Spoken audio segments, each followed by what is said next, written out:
Given the current humanitarian crisis facing Yemen, what are the urban priorities? What are your priorities in the towns and cities? Our priorities now is dealing with the urban crisis caused by the war and conflict in Yemen.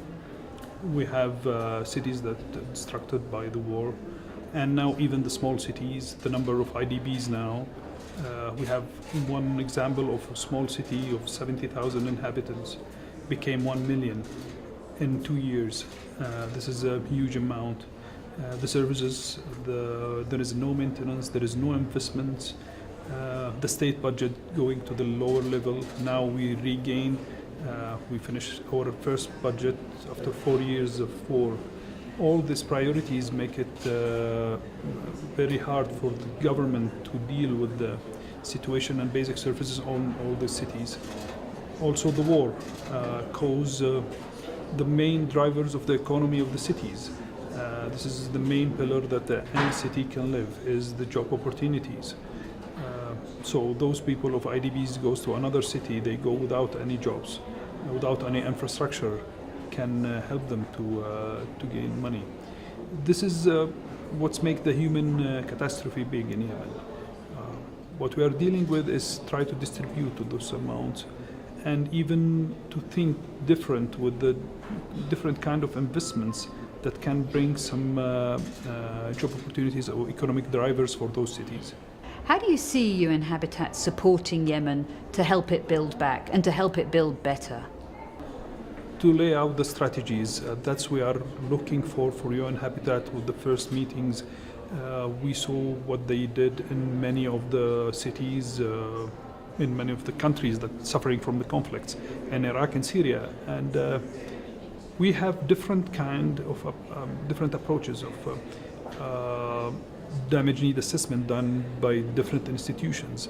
But I found the UN Habitat methodology, it's more clear, and it will help the national government to deal with, and also with the local governments. Now we are dealing with the problem of low capacity that we're facing in the local authorities. They are legitimate, they are elected, they have councils, but they cannot do the strategies.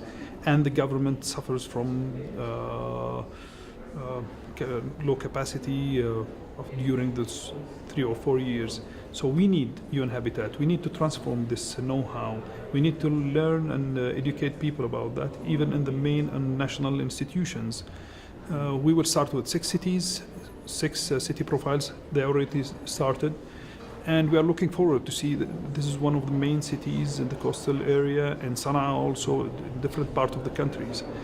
We need to put the strategies, because we need like 12 months to 18 months. We need not to waste any time to think what's the priorities, to work in basic services, to know what's the assets that we have in those cities.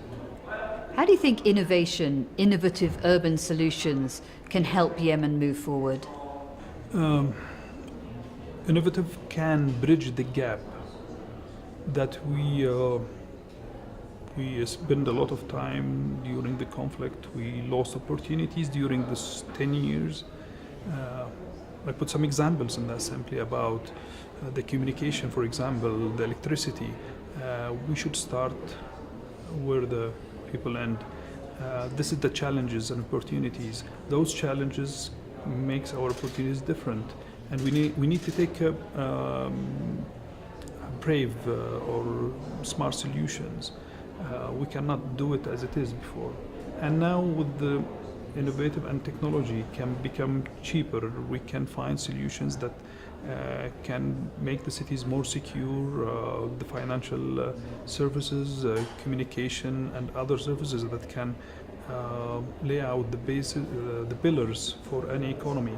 When I sit with the students in the university in the main capital, they said to me, all we need is strong communications and telecommunications and electricity, and leave the other for us.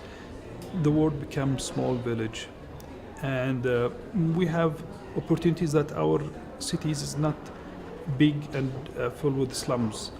Now with this war we face that in some cities, but we can design our future better, and we can use the reconstruction after the war and bridges to